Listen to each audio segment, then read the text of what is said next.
Selamat hari Minggu bagi seluruh umat Tuhan. Kondisi pandemi COVID-19 menyebabkan kita tidak bisa bersekutu bersama secara ragawi di gedung gereja. Namun syukur kepada Tuhan, oleh kemurahan-Nya kita tetap bisa bersekutu bersama secara spiritual.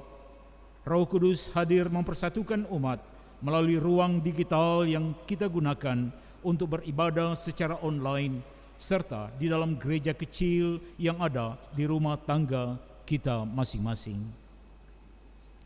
Marilah dengan gembira memuji Tuhan yang telah memberikan hari baru untuk kehidupan kita. Sambil berdiri, kita bernyanyi Gita Bakti 18, mari bernyanyi puji Tuhan.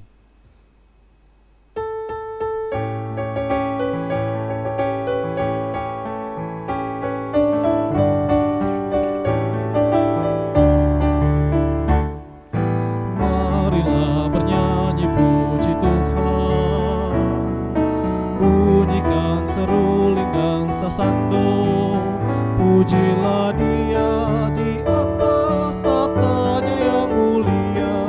Puji Dia hai segala yang bernafas. Pujilah Tuhan yang maha tinggi dan maha kuasa. Pujilah Tuhan yang maha kasih dan murah hati. Kepada Dia berilah hormat dan kemuliaan. Pujilah Dia segala yang bernafas. Dari timur maupun dari barat, di selatan maupun di utara, mari semua bersatu memuji nama Tuhan. Puji Dia hai segala yang bernafas. Pujilah Tuhan yang maha tinggi dan maha kuasa. Pujilah Tuhan yang maha kasih dan murah hati. Kepada Dia berilah hormat dan kemuliaan. Pujilah Dia segala yang bernafas.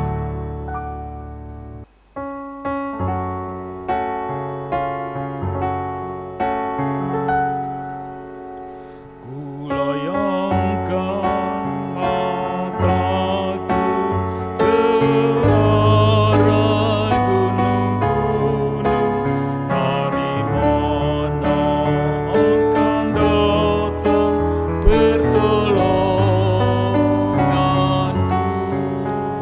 Pertolonganmu adalah dari Tuhan yang menjadikan langit dan bumi.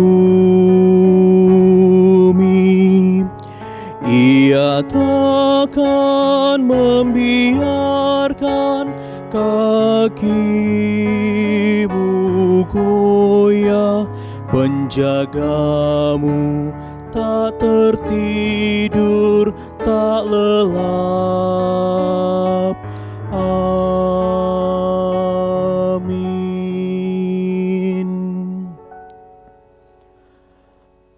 Nats pembimbing pada hari ini dari Kisah Para Rasul pasal 20 ayat 35 yang menyatakan kepada kita, dalam segala sesuatu telah kuberikan contoh kepada kamu, bahwa dengan bekerja demikian, kita harus membantu orang-orang yang lemah dan harus mengingat perkataan Tuhan Yesus, sebab Ia sendiri telah mengatakan, adalah lebih berharga, lebih berbahagia memberi daripada menerima. Kasih karunia Tuhan Yesus Kristus dan kasih Allah dan persekutuan Roh Kudus menyertai kamu sekalian dan menyertaimu juga.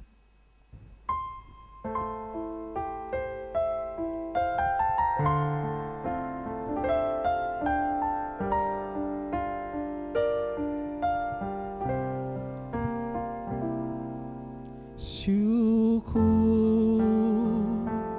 kami ungkapkan, syukur padamu Bapa,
menjadi kaya dan tegak syukur.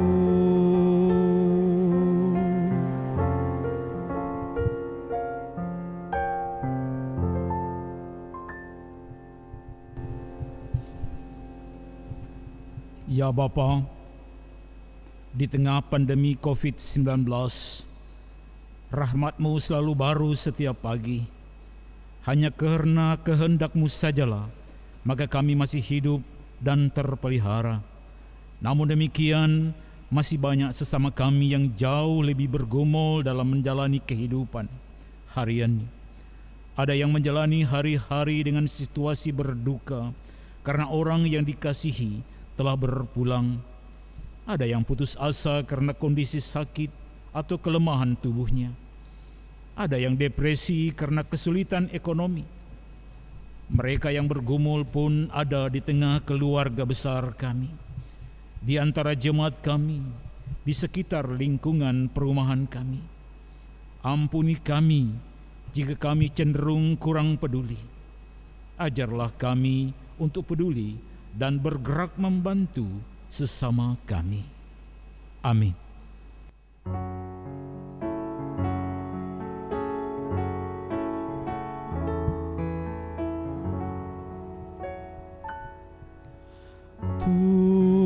Tuhan kasihanilah, Kristus kasihanilah, Tuhan kasihanilah.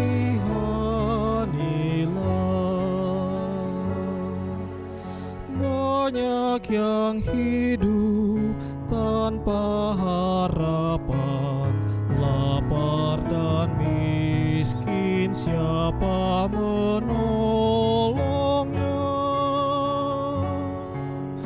Banyak yang mati, siapa mengingatnya? Tuhan kasihanilah,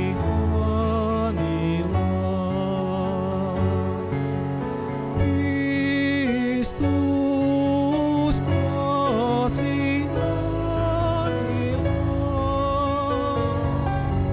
Tuhan kasihanilah.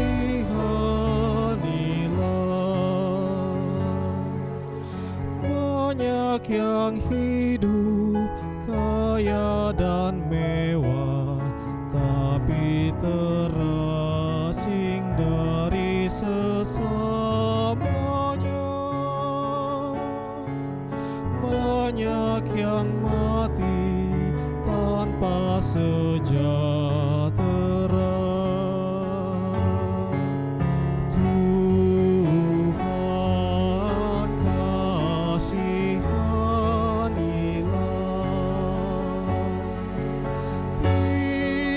Kristus kasihanilah,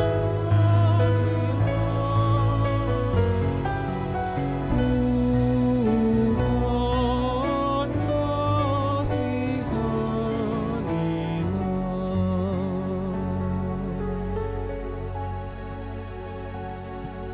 Umat yang dikasihi oleh Tuhan Yesus Kristus, kita bersama-sama akan merenungkan kebenaran firman. Dan karena itu, mari terlebih dahulu kita berdoa memohon bimbingan Roh Kudus. Mari kita berdoa.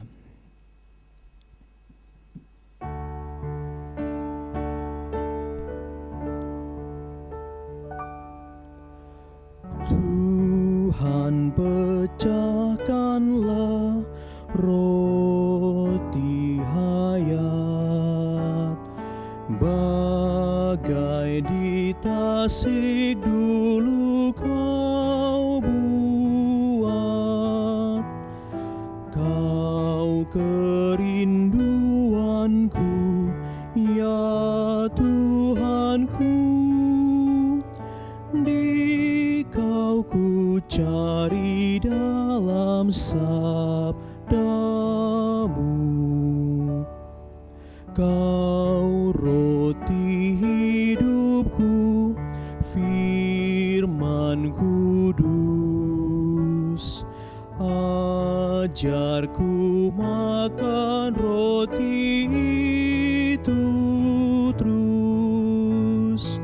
Kau keselamatanku dan hidupku. Beriku cintai kebenaran-Mu. Utuslah Roh Kudus kepadaku, agar terbuka mata hatiku, hingga jelas benar ajaran-Mu, dan Kau kurangkul dalam sabda-Mu.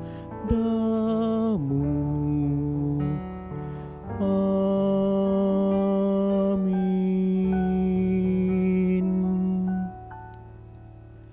Umat Tuhan, mari kita berdiri untuk mendengarkan firman Tuhan. Haleluya. Haleluya, haleluya, haleluya.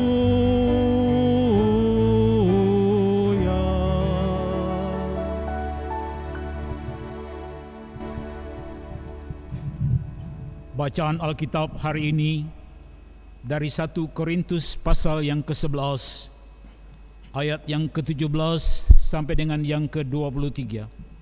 1 Korintus pasal yang ke-11 ayat yang ke-17 sampai dengan yang ke-23 yang menyatakan, dalam peraturan-peraturan yang berikut, aku tidak dapat memuji kamu, sebab pertemuan-pertemuanmu tidak mendatangkan kebaikan, tetapi mendatangkan keburukan.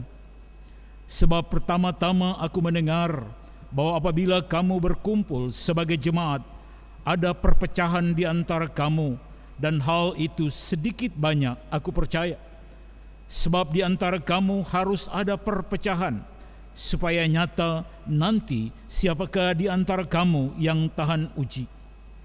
Apabila kamu berkumpul, kamu bukanlah berkumpul untuk makan perjamuan Tuhan. Sebab pada perjamuan itu, tiap-tiap orang memakan dahulu makanannya sendiri, sehingga yang seorang lapar dan yang lain mabuk. Apakah kamu tidak mempunyai rumah sendiri untuk makan dan minum? Atau maukah kamu menghinakan jemaat Allah dan memalukan orang-orang yang tidak mempunyai apa-apa? Apakah yang kukatakan kepada kamu? Memuji kamu? Dalam hal ini aku tidak memuji. Sebab apa yang telah kuteruskan kepadamu telah aku terima dari Tuhan, yaitu bahwa Tuhan Yesus pada malam waktu Ia diserahkan mengambil roti. Demikianlah pembacaan Alkitab. Hendaklah firman Tuhan dengan segala kekayaannya diam di dalam hatimu, dan ucaplah syukur kepada Allah.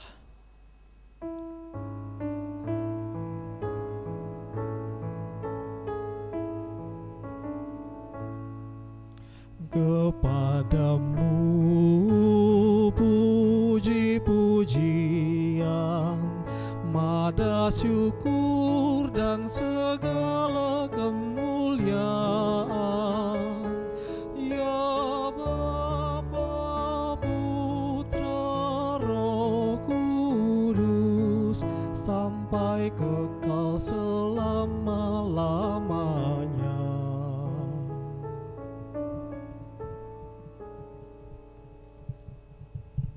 Bapak, Ibu, dan saudara-saudari yang dikasihi oleh Tuhan Yesus Kristus, salah satu keistimewaan ibadah-ibadah di gereja-gereja yang ada di Indonesia khususnya mungkin saya katakan yang ada di GPIB di masa-masa sebelum pandemi COVID-19 adalah selesai ibadah biasanya ada makan dan minum bersama, alias disebut dengan jamuan kasih. Ya, saya kira Bapak Ibu Saudara familiar dengan suasana jamuan kasih setelah ibadah. Biasanya tuan dan nyonya rumah mempersilahkan para hadirin atau warga jemaat dengan berkata, Bapak Ibu, ayo makan seadanya ya, begitu. Tapi buat warga jemaat di Indonesia mungkin atau khususnya GPIB lah, biasanya kata seadanya itu artinya adanya banyak. Jadi bukan seadanya sedikit tapi adanya banyak. Ya, kalau Bapak Ibu perhatikan ya, meskipun dikatakan seadanya ya, tapi di sana itu ada brenebon, ada ikan sambal, ada daging rica-rica, ada panggang, saksang, berjenis-jenis buah, es buah dan lain-lain. Jadi seadanya itu banyak ternyata. Bapak Ibu Saudara yang dikasihi oleh Tuhan, ini yang bikin saya sejak dari masa vikaris sampai sekarang konsisten naik berat badannya. Nah, tapi enggak juga sih sebenarnya ya, karena itu soal manajemen mulut dan badan saja sebenarnya.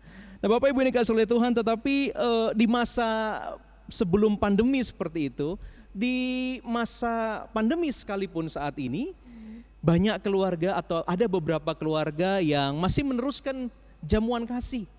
Jadi ada satu keluarga setelah ibadah seperti ibadah online seperti ini, atau ada beberapa keluarga yang berdekatan dengan tentu jumlah yang terbatas, mereka kumpul setelah ibadah bersama-sama lalu mereka jamuan kasih, makan siang bersama.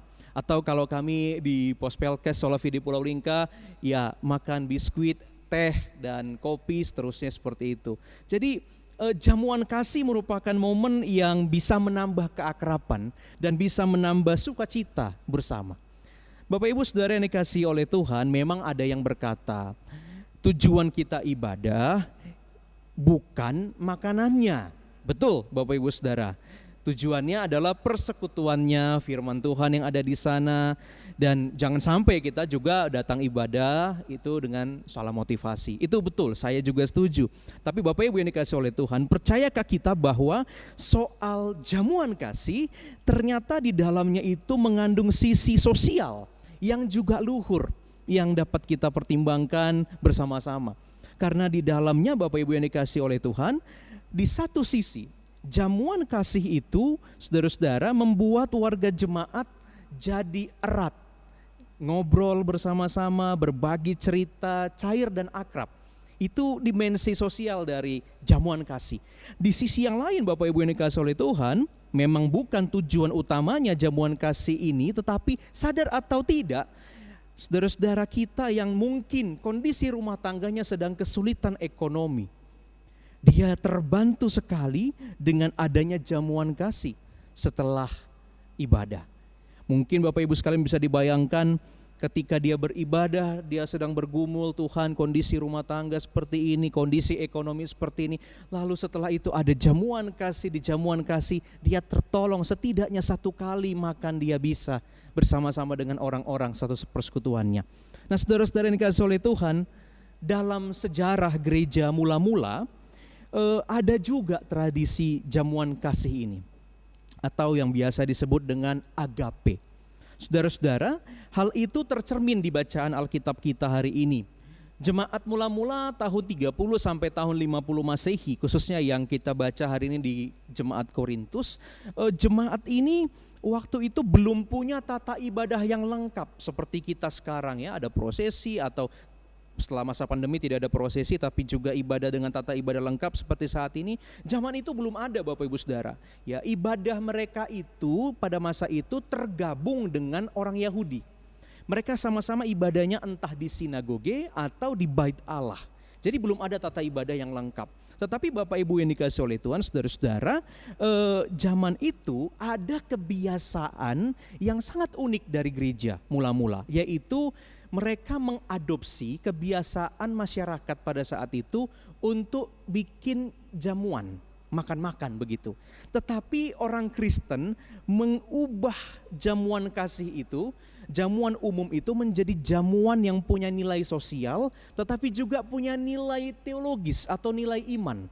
Jadi pertemuan yang mereka bangun itu bukan hanya kumpul-kumpul, tetapi kumpul-kumpulnya itu ada dimensi berbaginya, ada dimensi merayakan Yesus Kristus yang telah berkorban dan juga mengorbankan darahnya dan tubuhnya untuk keselamatan manusia. Jadi menjadi perjamuan yang sungguh indah dimaknai pada saat itu. Nah saudara-saudara, ketika jamuan kasih itu mereka makan-makan, minum-minum sambil ngobrol, dan kemudian suasananya menjadi sangat santai, tetapi mereka tidak lupa menghubungkan dengan merayakan Kristus yang berkorban. Bapak Ibu Saudara yang dikasihi oleh Tuhan, dalam jamuan kasih jemaat mula-mula itu bukan hanya tuan rumah atau nyonya rumah yang menyiapkan makanan. Tetapi pada zaman itu anggota jemaat yang datang juga ikut bawa makan, ikut bawa minuman. Ya meskipun zaman dulu belum ada kotak Tupperware begitu ya, tapi ya kotak zaman dulu lah.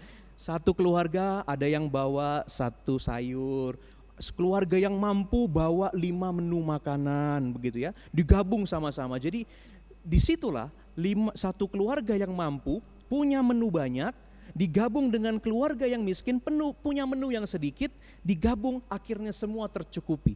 Yang paling terbantu adalah mereka yang dari kalangan miskin, kalangan pekerja, kalangan budak pada saat itu, yang kesulitan secara ekonomi. Dan karena adanya pertemuan itu mereka sangat tertolong. Dengan adanya pertemuan itu yang miskin berjumpa dengan yang kaya, saling bertukar cerita, saling menguatkan. Tidak ada sekat sosial pada saat itu untuk jemaat Kristen dalam perjamuannya. Dan Bapak Ibu Saudara-saudara yang kasih oleh Tuhan, tahukah kita bahwa dalam perjumpaan itu juga, perjamuan itu tidak ada pembatasan agama. Baik yang Kristen, baik yang belum mempercayai Kristus atau masih dalam kepercayaan Yunani dan Romawi pada saat itu, mereka boleh datang. Dan Bapak Ibu Saudara, dengan demikian saudara-saudara itu menjadi sangat luar biasa bahagianya. Kenapa? Karena di dalam perjumpaan itu mereka menjadi lebih mengenal orang Kristen. Saudara-saudara, hal pertama yang ingin saya ajak kita renungkan dan pelajari hari ini adalah jemaat mula-mula itu mereka bukanlah jemaat atau gereja yang hanya sibuk dengan urusan ibadah ritual. Karena ibadah ritual mereka bergabung waktu itu dengan orang Yahudi, masih bergabung.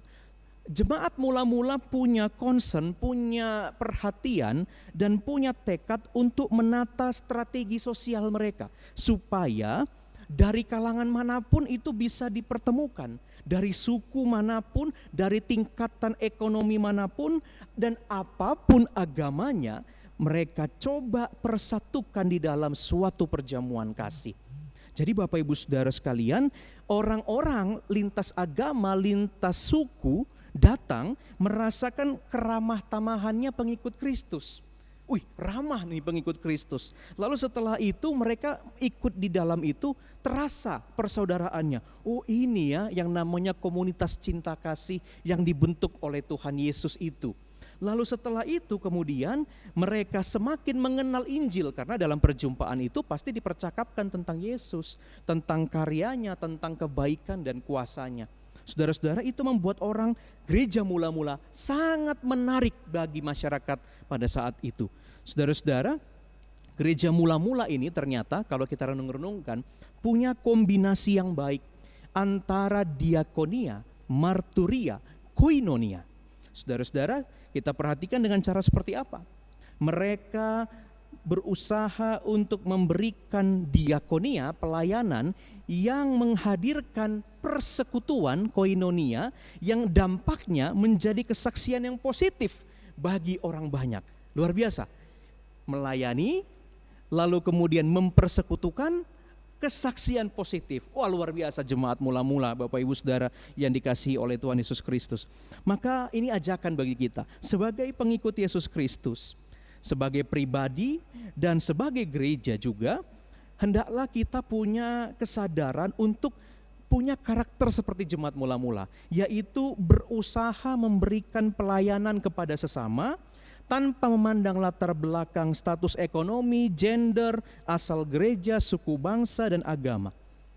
Pelayanan berbagi kasih yang sederhana seperti berbagi bahan pokok, berbagi makanan dan minuman, atau disertai juga dengan ngobrol-ngobrol santai dan sikap yang ramah, itu menciptakan kesaksian yang positif. Dan dengan demikian iman Kristen dikenal, lalu kemudian lebih jauh lagi persekutuan menjadi erat.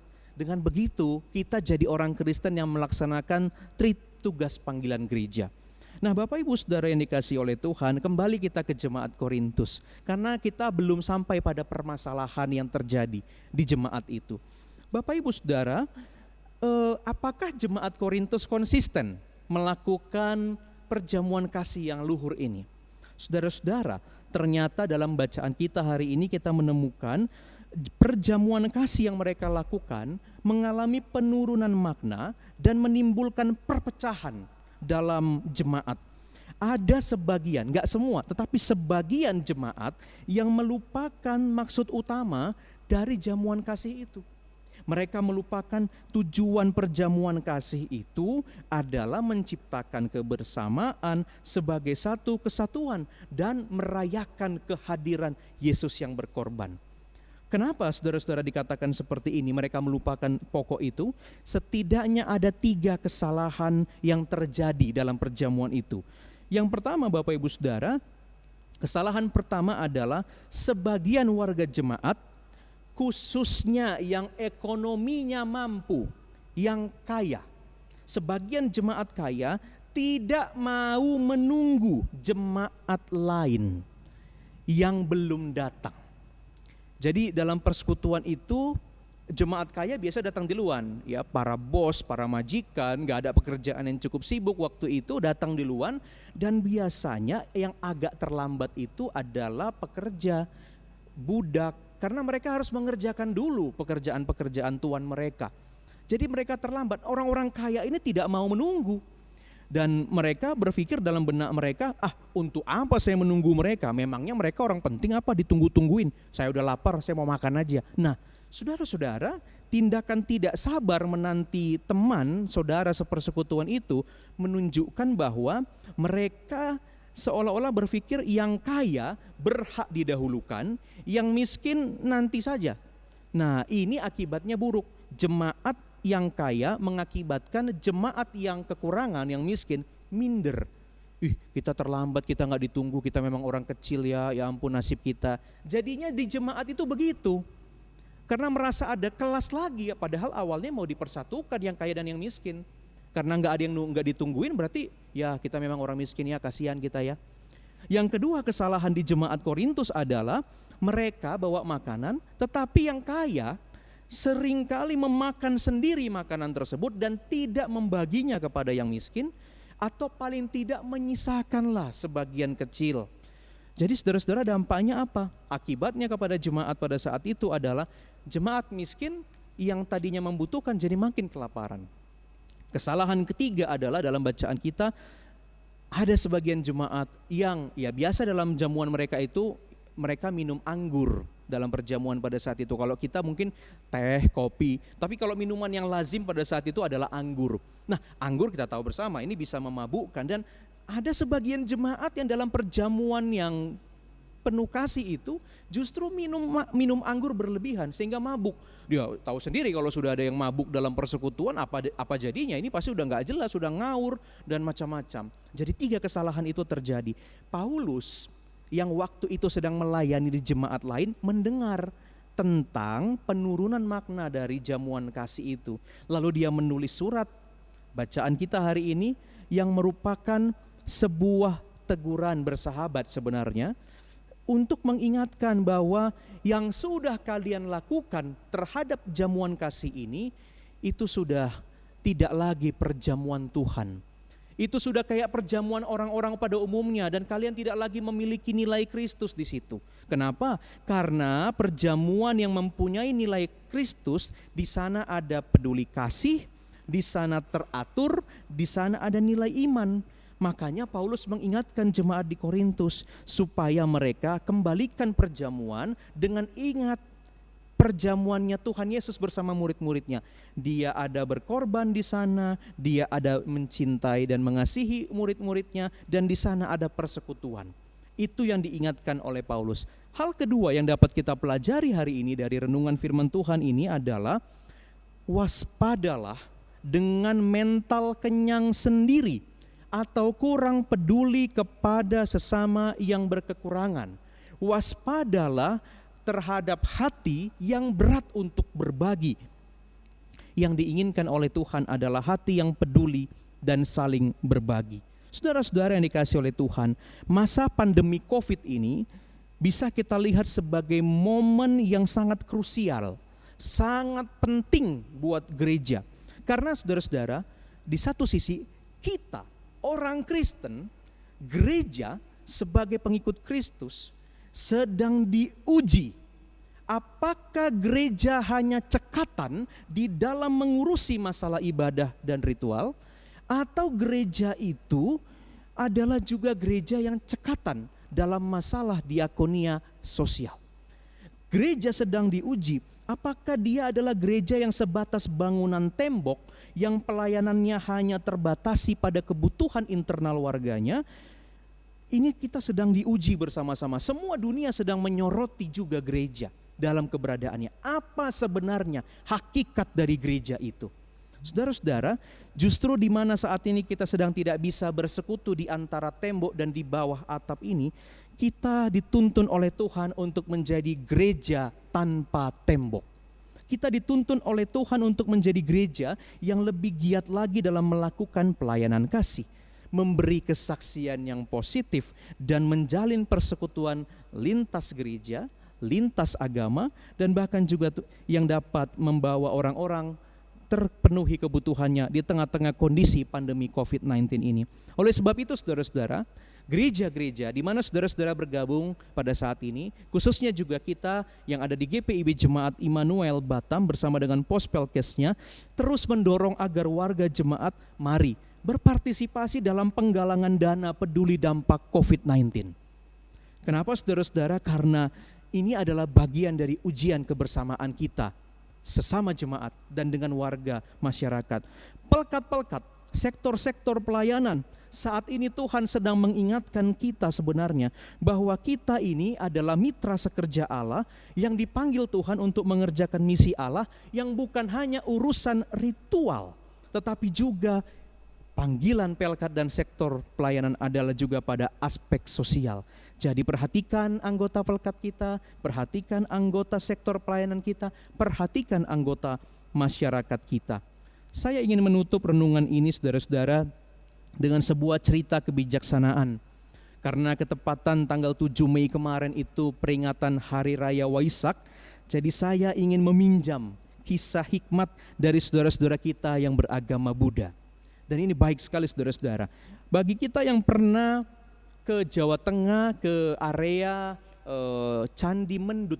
Saudara-saudara, di Candi Mendut itu ada sebuah relief, yaitu relief yang gambarnya adalah seekor burung berkepala dua. Namanya adalah Barunda. Barunda. Saudara-saudara, digambarkan dalam relief itu ada burung yang bagian kepalanya yang atas, jadi ada dua kepala begitu, yang atas itu menampilkan wajah yang gembira, sedangkan yang di sebelah bawah menggambarkan wajah yang lemah, lesu dan lunglai. Saudara-saudara, apa maksud gambar kepala yang gembira dan kepala yang lunglai? Ternyata saudara-saudara ada makna dari sana.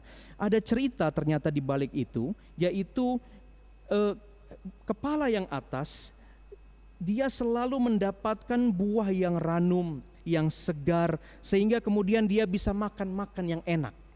Sementara burung yang kepalanya yang sebelah bawah, dia sulit untuk mendapatkan makanan yang nikmat, sehingga dia hanya bisa mengambil yang ada di bawah. Dan kalau puji Tuhan misalnya yang dari atas jatuh, dia bisa makan. Tapi kalau enggak ada, dia makan sembarang. Nah saudara-saudara, lalu suatu hari burung yang kepala yang sebelah bawah dia berkata kepada yang di atas, dia usul, bagilah aku sedikit makananmu, masakan aku cuman makan ini terus. Lalu kemudian burung yang di kepala di atas kemudian dia berkata, Oh tidak, gak usah, aku aja. Kan kita satu perut, kan apa yang kumakan kan kamu juga rasain. Udahlah kamu makan yang dibawa-bawa aja. Bertahanlah, berjuanglah. Dia cuma nyemangatin, tapi tidak ada aksinya saudara-saudara. Lalu apa yang terjadi karena putus asa kepala bawah ini? Lalu kemudian dia akhirnya makan sembarangan, dia makan sebuah jamur yang beracun. Dan Bapak Ibu Saudara, kita tahu akhirnya karena mereka dua kepala tetapi satu perut, matilah kedua-dua dari kepala atas ataupun kepala bawah ini. Saudara-saudara, ternyata cerita hikmat ini punya makna sosial yang menggambarkan kehidupan sosial manusia yang diwarnai dengan kesenjangan dan keengganan untuk berbagi. Yang terjadi adalah sering dialami oleh manusia adalah kita kurang sadar bahwa sebenarnya manusia itu, kita itu hidup dalam satu tubuh sosial yang sama. Jika kepala yang di atas yaitu mereka yang kuat secara ekonomi mengabaikan mereka yang di bawah yang kurang secara ekonomi, maka saudara akhirnya kita sama-sama akan mati. Saudara-saudara lihat saja di masa pandemi ini, dampak ekonomi dan psikis mental itu sangat besar terhadap bangsa kita. Jika kita hanya menumpuk untuk diri kita, dampaknya apa? Orang lain banyak yang kesusahan, akhirnya mereka kembali lagi bekerja di jalanan, di pinggir jalan. Lalu kemudian ada yang tertular COVID, lalu kemudian dia beresiko untuk menulari kita lagi. Akhirnya kan kena lagi ke kita, contohnya begitu. Atau saudara-saudara yang dikasih oleh Tuhan, orang-orang yang kemudian dalam kondisi kesulitan secara ekonomi, kehabisan akal, lalu mulai merampok di luar sana, dan akhirnya kan kita juga yang menjadi tidak aman. Jadi akhirnya kita adalah dalam satu tubuh sosial, kalau satu bermasalah, semua kita akan bermasalah. Negara kita terbatas untuk mensupport orang secara ekonomi dalam waktu yang lama. Saudara-saudara, tetapi pekerjaan negara akan terbantu kalau unsur-unsur sosial di dalamnya, baik itu komunitas agama seperti gereja, baik itu komunitas suku, punguan marga, baik itu serikat tolong menolong ataupun komunitas di perumahan kita. Jika kita inisiatif saling membantu, maka saudara-saudara kita akan tertolong. Maka saudara, menjadi orang Kristen, menjadi gereja, haruslah mencerminkan karakter Yesus yang suka berbagi dan rela berkorban. Mungkin untuk sementara kita belum bisa kumpul-kumpul lagi untuk menikmati nikmatnya Brenebon, nikmatnya Saksang, Panggang, dan teman-temannya. Kita belum bisa berjamuan kasih yang seperti itu untuk waktu beberapa saat ini. Tetapi saudara-saudara, yang bisa kita lakukan, kita bisa menjamu saudara-saudara kita yang membutuhkan dengan apa yang kita punya. Kita jamu mereka dengan kebaikan, kita jamu dengan saling berbagi. Itulah ciri gereja masa kini dan seterusnya. Amin.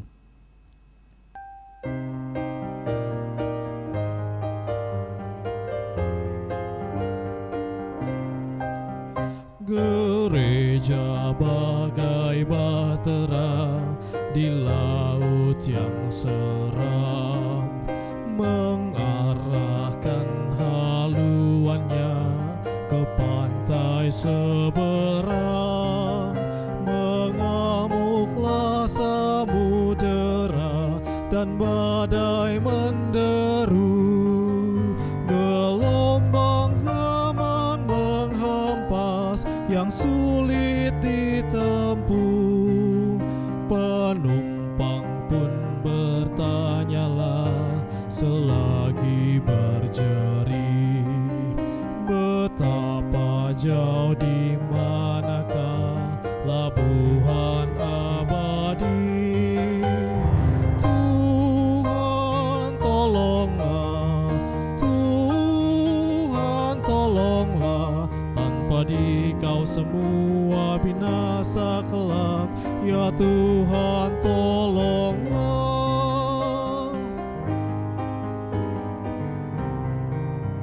Gereja bagai bahtera diatur awaknya, setiap orang bekerja menurut tugasnya. Semua satu padulah, setia bertekun demi tujuan tunggalnya yang harus ditemukan.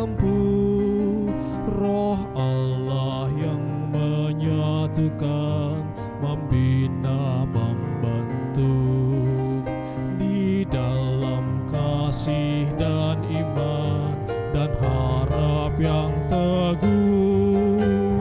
Tuhan tolonglah, Tuhan tolonglah, tanpa Dikau semua binasa kelak. Ya Tuhan tolonglah.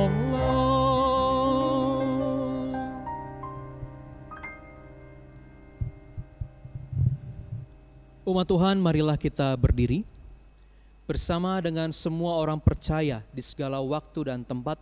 Marilah kita bersama-sama mengikrarkan pengakuan iman rasuli. Dengan hati dan mulut hendaklah masing-masing kita berkata, Aku percaya kepada Allah, Bapa yang Maha Kuasa, Khalik langit dan bumi, dan kepada Yesus Kristus, anaknya yang tunggal Tuhan kita, yang dikandung daripada Roh Kudus, lahir dari anak darah Maria, yang menderita di bawah pemerintahan Pontius Pilatus, disalibkan, mati dan dikuburkan, turun ke dalam kerajaan maut. Pada hari yang ketiga, bangkit pula dari antara orang mati, naik ke sorga, duduk di sebelah kanan Allah Bapa yang Maha Kuasa, dan akan datang dari sana untuk menghakimi orang yang hidup dan yang mati. Aku percaya kepada Roh Kudus, gereja yang kudus dan am, persekutuan orang kudus, pengampunan dosa, kebangkitan daging, dan hidup yang kekal. Silahkan duduk kembali. Umat Tuhan, mari bersama-sama saat ini kita menyatukan hati kita dalam doa syafaat. Kami bersyukur ya Tuhan Allah untuk firman-Mu yang telah kami baca dan telah kami renungkan bersama. Kami mohon hikmat dan kemampuan daripada-Mu agar kami mampu untuk menjadi pribadi yang peduli dan suka untuk berbagi. Tuhan, mampukan kami menjadi gereja, menjadi orang Kristen yang memiliki nilai kasih, keramahan, dan suka untuk mewujudkan kasih kepada sesama. Kami saat ini juga Tuhan berdoa untuk semua orang yang sedang bergumul di masa pandemi COVID-19. Tuhan menuntun bangsa-Mu Indonesia di dalam berjuang bersama-sama melawan COVID.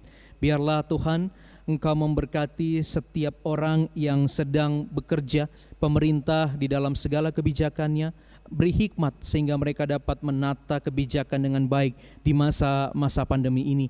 Dan Tuhan juga menolong agar bangsa kami pun boleh pulih di dalam kondisi ekonomi, tetapi terutama pulih dalam kondisi kesehatan warganya. Kami berdoa bagi para peneliti, para dokter, para perawat, para relawan yang sedang menangani wabah COVID-19, khususnya menolong para pasien, semangati dan beri kekuatan serta kesehatan sehingga mereka dapat menjalankan peran mereka di dunia medis.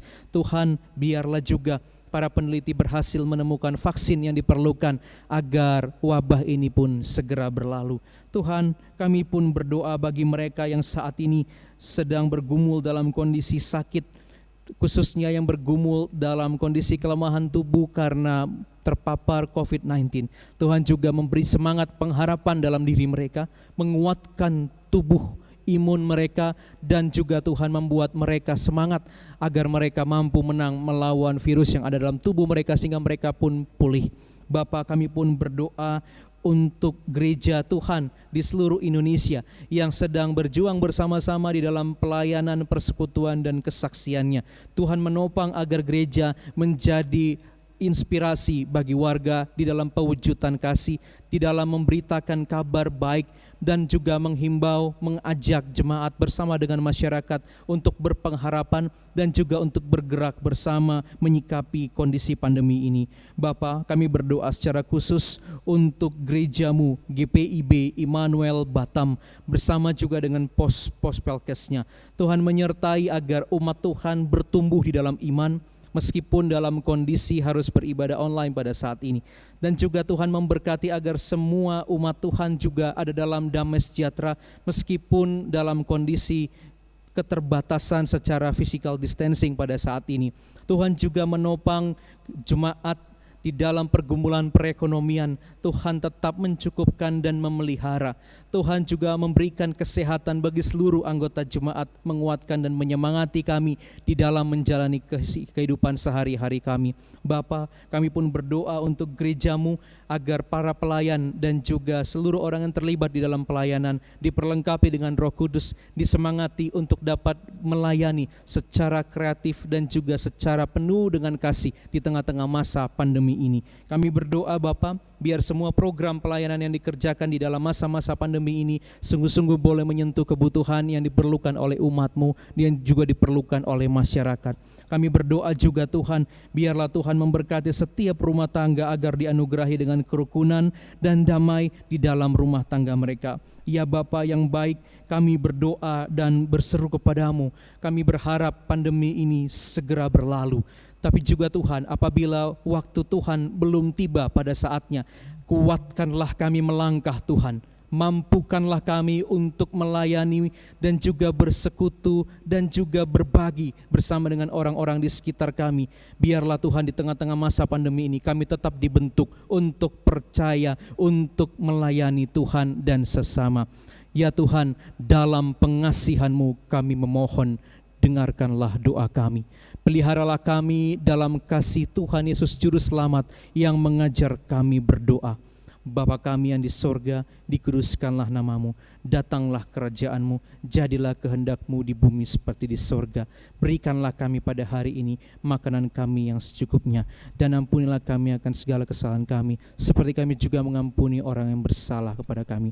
Dan janganlah membawa kami dalam pencobaan, tetapi lepaskanlah kami daripada yang jahat.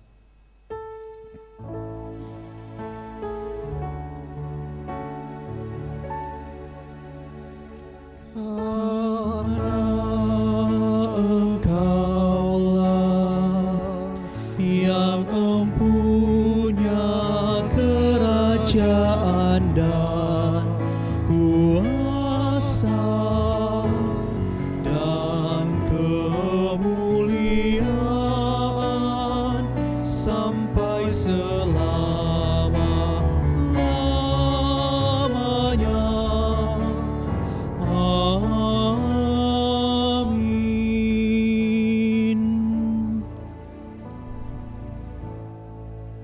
Tuhan telah lebih dulu peduli dan memberi berkat kepada kita. Ia pun menginginkan kita agar kita juga peduli dan dengan sukacita berbagi kepada sesama.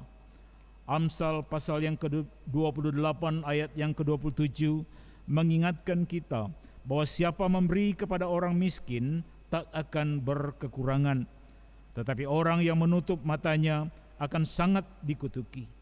Sedangkan Ibrani pasal yang ke-13 ayat yang ke-16 menasihatkan kita, dan janganlah kamu lupa berbuat baik dan memberi bantuan, sebab korban-korban yang demikianlah yang berkenan kepada Allah.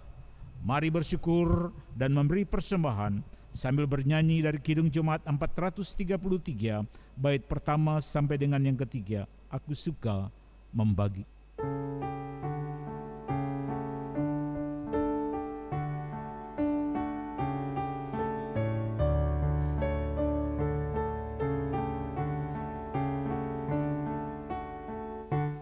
Aku suka membagi pada orang tak punya, agar Tuhan dipuji tiap orang di dunia. Pun kepada Tuhanku ku beri persembahan, tangan kiri tak tahu apa laku yang kanan. Janda miskin pun layak persembahan syukurnya, memberi lebih banyak daripada yang kaya.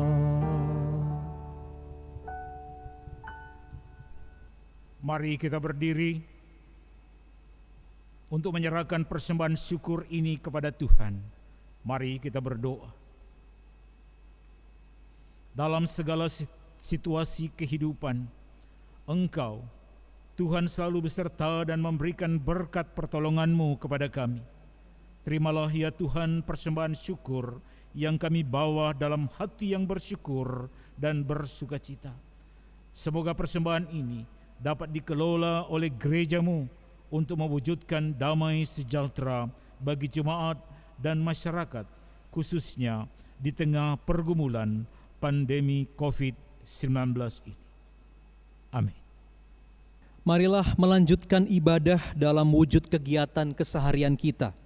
Hendaklah setiap kita menjadi pribadi yang peduli dan mau berbagi kepada sesama. Roh Kudus beserta kita.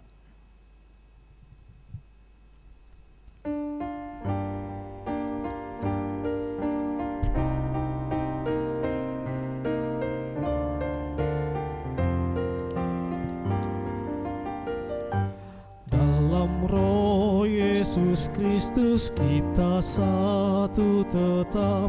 Dalam Roh Yesus Kristus kita satu tetap. Mendoakan semua jadi satu kelak.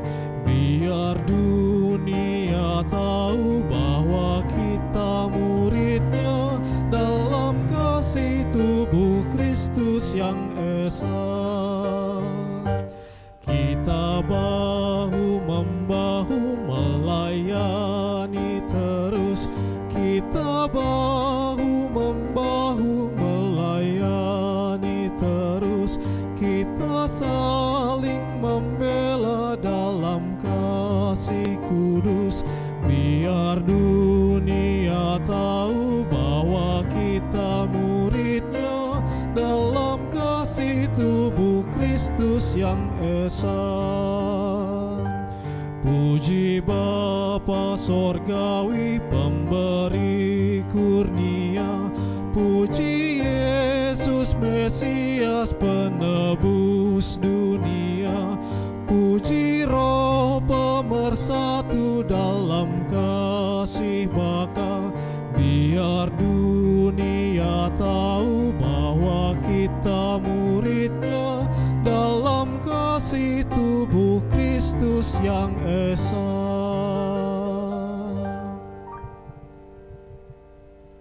Marilah mengarahkan hati dan pikiran kita kepada Tuhan dan terimalah berkat-Nya. Tuhan memberkati engkau dan melindungi engkau. Tuhan menyinari engkau dengan wajah-Nya dan memberi engkau kasih karunia. Tuhan menghadapkan wajah-Nya kepadamu dan memberi engkau damai sejahtera.